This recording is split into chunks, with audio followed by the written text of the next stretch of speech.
Fala aí, turminha. Salve, galera esperta do canal Urubucã. Ele mesmo. Meriti na área. Turma boa, aperta o positivo, suba um like em nossa transmissão, suba um like no nosso vídeo, valeu? Aperta o positivo, quebra o galho do Meriti, compartilha o conteúdo e se inscrevam no canal Urubucã. Turma boa, já é. Tá dada a missão? Suba um like, aperta um positivo no canal Urubucã. Turma boa, sem mais delongas, vamos embora.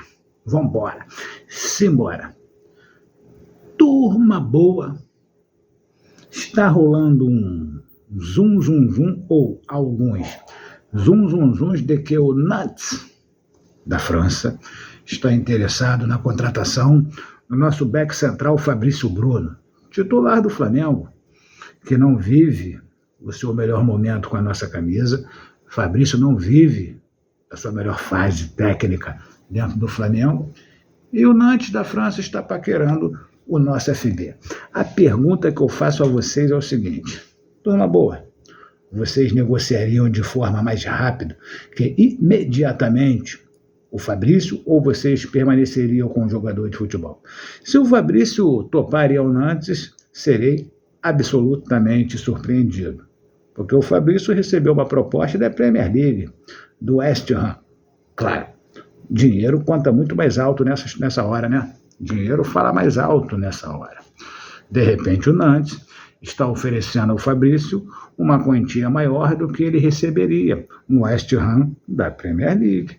Não é isso? Não podemos ir apenas pela aparência. Vou para a Premier League, que de fato, há uns 20 anos passou a ser a NBA do futebol. Antigamente, a NBA do futebol era o campeonato italiano. Lembram, rapaziada? Pelo menos na minha geração, quem for da minha geração vão se recordar. Antigamente, o creme de la creme do futebol mundial era o campeonato italiano, com grandes Milans, né, grandes Inter de Milão, o Milan dos holandeses, a Inter dos alemães, Napoli de Maradona Careca alemão, por exemplo, Parma de Faustino Asprilla e Thomas Brolin.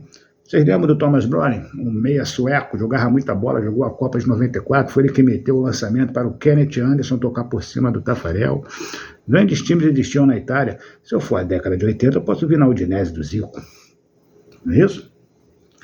Aí, por corrupção, né, por escamoteios, o campeonato italiano perdeu muita credibilidade com jogos forjados, jogos comprados, jogos combinados. Essa parada virou um escândalo mundial, ou essas situações viraram um escândalo mundial, ou o italiano perdeu muita credibilidade, dando brecha para que a Premier League, a partir do momento da fundação da Premier League, a Premier passou a ser o creme de la creme do futebol mundial de clubes. E o West Ham é de lá, mas de repente o West Ham não chegou com toda essa força para cima do Fabrício e se o Nantes da França. Isso conta muito, evidentemente. Então, rapaziada, vocês acham que o Fabrício seria importante permanecer no Flamengo, ou vocês negociariam o nosso jogador? Temos ali querendo a vaga do Fabrício, o Léo Ortiz, né, turma? Que foi contratado a peso de ouro e poucas oportunidades tem por ali. Turma boa, avalie para o Meriti o que vocês acham do Fabrício Bruno. Grande zagueiro, zagueiro razoável, zagueiro fraquíssimo. Fiquem absolutamente à vontade. Vou dissertar a minha opinião. Não vou ficar de bureta não, galera esperta. Eu acho o Fabrício um ótimo zagueiro. Tecnicamente, não isso tudo, mas é um zagueiro de muita imposição, muita impulsão, ofensiva e defensivamente. Jogador com uma velocidade absurda para um zagueiro, aposta a corrida com os atacantes. Uma coisa que tem me incomodado no Fabrício, está correndo demais para trás, tem um dia, está postando muita corrida com os atacantes, confiando no seu potencial em velocidade, de vez em quando ele tem que procurar antecipar. Não precisa ficar correndo atrás toda hora. Agora, eu acho ele um ótimo zagueiro, muito regular, dificilmente joga mal, o Fabrício Bruno. Gostaria que ele permanecesse até o final do ano, mas claro, questões financeiras falam mais alto, né, rapaziada? Se for uma boa grana entrar aos cofres rubro-negros, e se for uma boa proposta profissional, salarialmente, dizendo assim, disparando assim, para o Fabrício Bruno, que o Flamengo negocia o jogador, ficando bom para ambas as partes, como dispara Celso Russomano, que o Fabrício saia do Flamengo, até porque temos por ali o Léo Ortiz, que para evidente, pelo menos teoricamente, teríamos que repor a posição do zagueiro com a contratação exatamente de outro zagueiro. Mas eu acharia a permanência dele importante. Outra coisa, o Fabrício é um líder, o cara que se impõe dentro de campo, o cara que grita, o cara que dá esporro, o cara que chama atenção. Embora não um gigante de futebol brasileiro, ele tem muita personalidade. Mas o Léo também parece que tem muita personalidade. Se o Fabrício, por acaso, for negociado, acho que naturalmente o Léo tomará conta da posição. O que nos resta saber é se o Léo dará conta da titularidade. Se ele não sentirá ser titular do Flamengo. O Léo jogou muitos anos no Red Bull Bragantino, que é um time que joga sem torcida minúscula, torcida meio que artificial, joga com tranquilidade. Jogava sem pressão, jogava para se divertir. E o Fabrício também jogava no Bragantino, chegou ao Flamengo e deu conta do recado. Isso é muito de personalidade para personalidade, jogador para jogador. Tá? Mas eu acho que o Léo dará muito certo na zaga do Flamengo se por um acaso vendermos o possante, o intrépido Fabrício Bruno. Valeu, galera esperta. Turma boa. Eu não abordei o nome do Ortiz na nossa primeira resenha, então vamos para a segunda parte da resenha falar do nosso controverso mais novo contratado do Flamengo. Ou não tão novo contratado do Flamengo, foi contratado no começo do ano. O Flamengo contratou o Léo Ortiz há muito dinheiro, né? Aí, de uns dias para cá, com a regularidade do Fabrício Bruno e com a não ida do Fabrício ao West Ham, acabou atrapalhando o desenvolvimento do Léo no nosso miolo de zaga. O Fabrício permaneceu, atrapalhou o Léo, porque, repito, o Fabrício é um jogador muito regular. Aí, começaram a rolar alguns zunzuns de que o Fabrício Bruno não, perdão, turminha, ratei, mas vamos embora. Vamos lá, vamos continuar o raciocínio. Começaram a rolar alguns zunzuns de que o Léo Ortiz conversou com o Tite a seguinte resenha: Tite, só quero brigar pelo miolo de zaga, não quero atuar de médio volante, não. Aí o Léo desmentiu em suas redes sociais, ele veio para uma resenha com um ótimo repórter do Grupo Globo, do GE, Fred Gomes. Então, o Fred deu a sua posição, o Léo deu a posição dele. O papo é o seguinte, na minha visão: o Léo desmentiu que ele só quer jogar no miolo de zaga. Então temos que acreditar no Léo, embora não tenhamos que acreditar exatamente em notas oficiais, não. O Léo vai se acusar? Não, de fato eu quero jogar só de zagueiro? Não, ele vai se defender, evidentemente. E ele ter a sua preferência e atuar na zaga é plausível, é ali que ele se sente mais à vontade, é ali que ele vem se consagrando no futebol. Mas o Léo vinha vindo muito bem, improvisado de cabeça de área do Flamengo, com as ausências do Pulga, da Copa América, e do Alan, por contusão. E o Flamengo começou a decolar ótimas partidas com o Poçante ali na primeira volância. Aí a Copa América acabou, o Pulgar retornou, o Alan retornou da sua contusão, e o Tite tirou o Léo Ortiz dali. Aí, em cima da possível reclamação do Léo, ele passou a perder espaço. O Tite nunca mais o lançou na primeira volância. Aí resenhamos ontem a nossa transmissão em cima do Adenor Bach.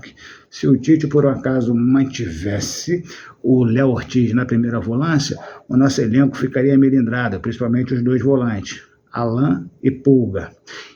E a minha linha de raciocínio na resenha foi o seguinte: sinceramente, se o Tite achar melhor que o Léo tem que ser o primeiro volante do Flamengo, o Pulgar e o Alan tem os dois, o que deve acontecer, os dois acordarem para a vida, ganhar a posição. Uma vergonha para os dois perder a posição para um jogador improvisado, mas o mais importante é o bem do Flamengo.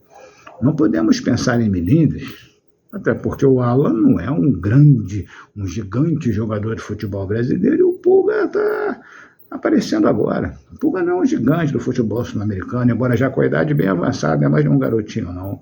Ou seja, não acredito em menino, não. Acredito muito na tal da hierarquia. O Tite tem muitas dificuldades de mexer no time, de sacar alguém e efetivar o outro alguém no lugar desse alguém titular. Acho que o Tite vai muito nessa linha. O Tite é muito conservador. Não pode ter papo de milindre. Se o bem do Flamengo for o Léo Ortiz na primeira volância, que assim vá. Ele vai de primeiro volante. E toca o baile. Até porque se o Fabrício não for antes da França, vai continuar ficando estreito para o Léo, porque o Fabrício é um jogador muito constante. Então, se o Fabrício quiser espaço no 11, ele vai acabar tendo que entrar ali de primeiro volante também. Isso se o Adenor abrir a sua complicada, a sua dura cabeça. Não tem que ter essa de milindre. Rogério Ceni colocou o Ilharão de back central do Flamengo, meteu o Diego Ribas de primeiro volante do Flamengo. Houve algum milindre? Não houve, cara.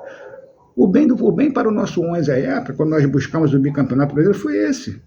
Com o Arão na zaga, Diego de cabeça de área, e fomos campeões brasileiros e não houve papo de milindre. Ou seja, sinceramente, eu de vez em quando acho que é muito fruto de imaginação. Acho que não tem milindre. Apenas o Tite é apenas um sujeito, um técnico conservador. Pelo menos essa, turma, é a minha opinião. E vocês? Qual é a opinião de vocês? Tite está certo? Tem que ficar precavido para não perder o elenco? Ou não tem essa? O Léo tem que ser o primeiro volante, que se lasque, o Alan e o Pulga, que tome vergonha na cara, volte a jogar bola e tire o Ortiz do 11. Fiquem absolutamente à vontade, rapaziada. Valeu? Tamo juntão? Eu, sinceramente, eu acho que se o Flamengo encaixou com o Léo Ortiz na primeira volância, é assim que teríamos que seguir, e temos que seguir já é, porque o Alan, muito inconstante, e se machuca muito, e o Pulgar não vive um bom momento técnico desde o começo da temporada, zuns, em cima da enfermidade psicológica que vem passando a sua irmã. Aí, sinceramente, nós não sabemos a fio. Mas o fato é que o Pulga não está jogando absolutamente nada. Então, se o bem para o Flamengo for, se o melhor para o Flamengo for o Léo ali, que sigamos com o Léo de primeiro volante. Mas o importante é o time encaixar. Agora, Tite, abre essa cabeça complicada, rapaz. Tite é muito cabeça dura. Acho o Tite um ótimo técnico. Não acho toda essa anta que muito dispara, mas ele é teimoso demais, o Adenor. Tira o tubo total, Adenor. Abre seu olho, Adenor. Abre seu olho, Adenor. Turma boa, estamos entrando, ainda faltam alguns dias, no mês de agosto, mês que será vital em cima das nossas pretensões para a nossa temporada, para o restante da temporada.